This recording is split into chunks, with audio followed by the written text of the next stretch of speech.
My name is Claire, and for the longest time, I thought I understood my husband, Ethan. We had been married for 12 years. 12 years of shared routines, shared laughter, little arguments, lazy Sunday mornings, and the comfort that comes with believing you know exactly who you've chosen to spend your life with. Ethan wasn't perfect, but he was steady, grounded, dependable. He liked his coffee black, always wore the same brown leather watch, and never left the house without checking the windows twice, something I always teased him for. And for most of our marriage, I truly believed that the man standing beside me was exactly who he said he was. But people have layers. Sometimes layers even they don't want you to see. It started small, a shift in his behavior, subtle enough that I brushed it off at first. He began coming home later than usual. Sometimes he said he was working, sometimes it was traffic, sometimes he didn't explain at all. And whenever I asked him if something was wrong, he'd answer with a smile that didn't reach his eyes. One night, I found him sitting alone in the kitchen, staring at his phone like it was a loaded gun. When I asked what he was doing, he shoved the phone into his pocket so quickly you'd think I had caught him committing a crime. "Just work stuff," he said. "Don't worry about it." But the way he said it, it felt like a command, not reassurance. Still, nothing compared to the night of our 12th anniversary. He came home earlier than expected, holding a small velvet box and wearing a tense, uncertain smile.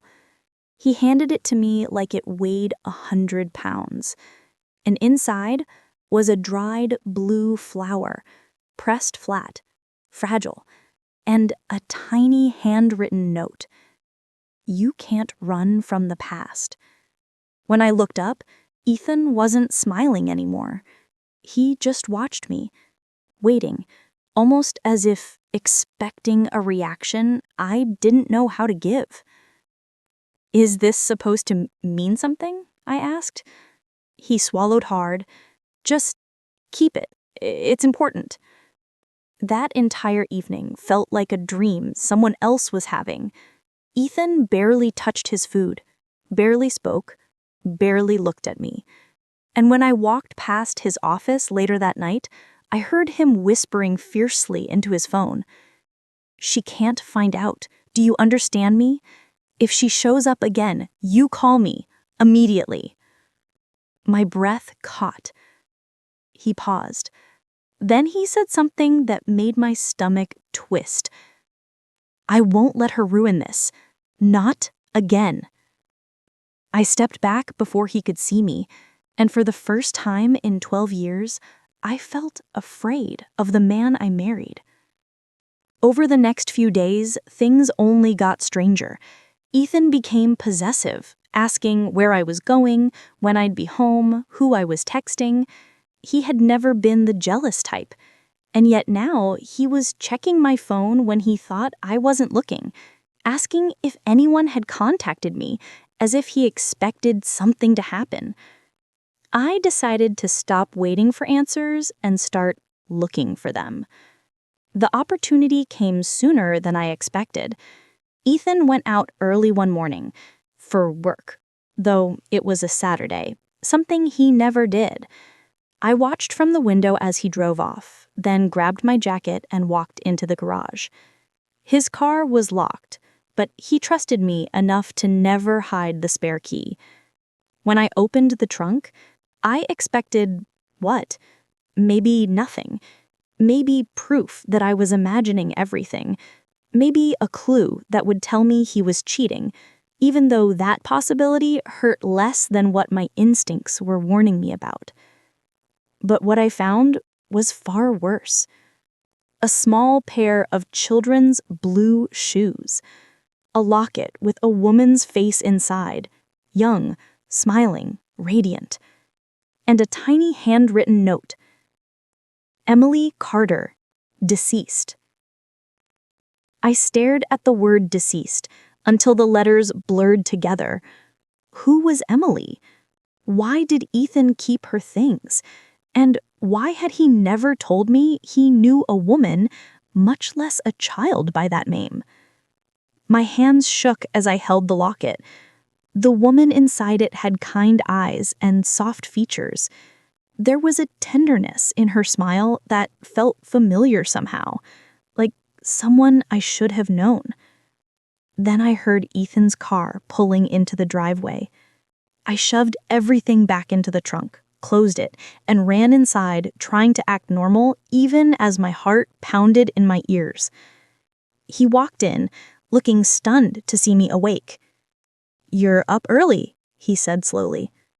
"I couldn't sleep," I answered, and it was the truth.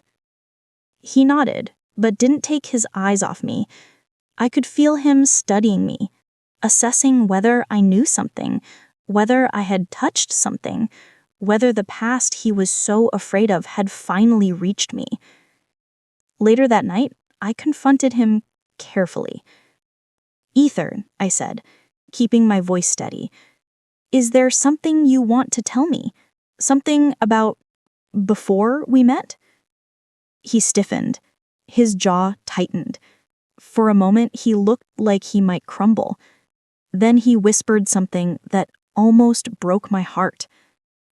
"I had a family before you. I felt like someone had dropped me into freezing water." He continued, "Her name was Emily. She was my wife, and we had a daughter. Her name was Lily." His voice cracked on the name. He said, "They both died in an accident, a long time ago." I didn't know what to say. His grief looked real, raw, etched into the lines of his face. But something felt off. Something about the way he said accident. Something about the way he wouldn't meet my eyes. "So why hide it?" I asked softly. He swallowed. "Because losing them almost destroyed me, and I didn't want that pain to invade our life. I didn't want you to look at me differently."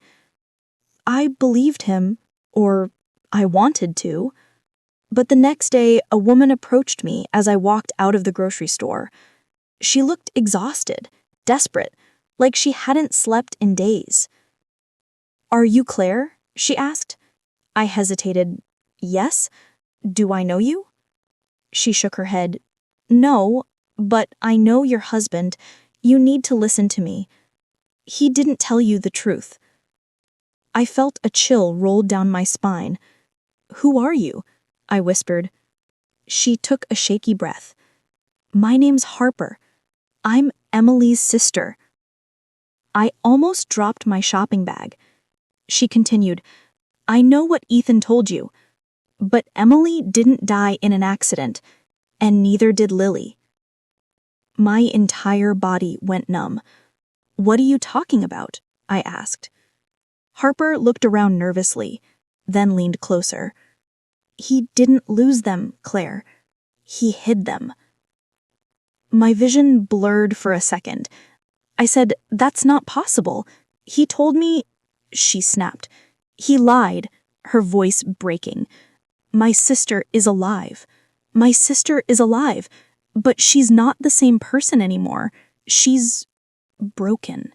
And Ethan kept her isolated for years." The world around me tilted sideways. "That's not possible," I said. "He told me—" "He lied," her voice breaking. "My sister is alive. My sister is alive, but she's not the same person anymore. She's broken. And Ethan kept her isolated for years." Harper begged me to follow her, to see the truth for myself. Against every instinct, every fear, every trembling breath, I agreed. She drove me to a small house on the edge of town, a place that looked abandoned from the outside. But when we stepped inside, I saw her. A woman sitting alone near a window, thin, pale, fragile, staring at nothing. Emily, Harper whispered. Emily? This is Claire. Slowly, painfully, Emily turned her head, and when her eyes met mine, something shattered inside me. She looked at me with hollow eyes and said in a trembling whisper, "He never let me leave." I stood frozen, unable to speak, unable to breathe. Emily continued, voice trembling. "He said the world was dangerous, that I needed him, that I would die without him, and when I tried to leave, he made sure I couldn't." My heart pounded so hard it hurt. Harper pulled me aside. "He's sick, Claire. Controlling, obsessed. He didn't want to lose her, so he kept her. And when she finally escaped, he replaced her." The words punched the air out of my lungs. Replaced her. With me. Everything suddenly made sense. The dried flower, the midnight phone calls, the controlling questions, the fear in his voice when he said, "She can't find out." He wasn't talking about me. He was talking about Emily, the woman he once controlled so tightly that she became a ghost. I felt sick. I felt betrayed. I felt terrified. And worst of all, I knew Ethan would do anything not to lose me the way he lost her. When I came home that night, Ethan was waiting, his face dark, tense, unreadable. "Where were you?" he asked quietly. I lied. He didn't believe me. He stepped closer. "Did someone talk to you?" I shook my head. Another lie. He stared at me with a look so cold it drained the blood from my face. "You're shaking," he whispered.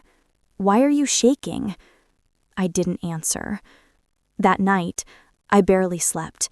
I lay awake listening to every sound in the house, every creak of the floorboards, every slow exhale Ethan made beside me. I felt like prey lying next to its predator. The next day, I made a plan. When Ethan left for work, I packed a small bag, grabbed my documents, and walked out the door. My hands trembled the entire time. At any moment, I expected his car to pull into the driveway. But I made it to the police station. I told them everything. I told them about Emily, about Harper, about the house. I even told them about the dried flower and the box, and how everything seemed connected to a life he kept buried. The investigation began quickly. Emily was placed under protection. Harper, too. And Ethan? Ethan was taken into custody after they discovered evidence of false imprisonment, forced isolation, and psychological abuse. I remember standing outside the station as they led him away in handcuffs. He didn't look at Emily. He didn't look at Harper. He looked directly at me. And he smiled. A small, chilling smile that said, "You were mine. You'll always be mine." I still hear those words sometimes, late at night, when the house is too quiet. It's been over a year now. Emily is slowly rebuilding her life. Harper is helping her. And me, I'm learning to breathe again, to trust again, to live again. But the truth is, some scars don't fade. Some memories stay with you forever. Because once you've been loved by a man who hides broken hearts in his trunk, you never fully stop looking over your shoulder.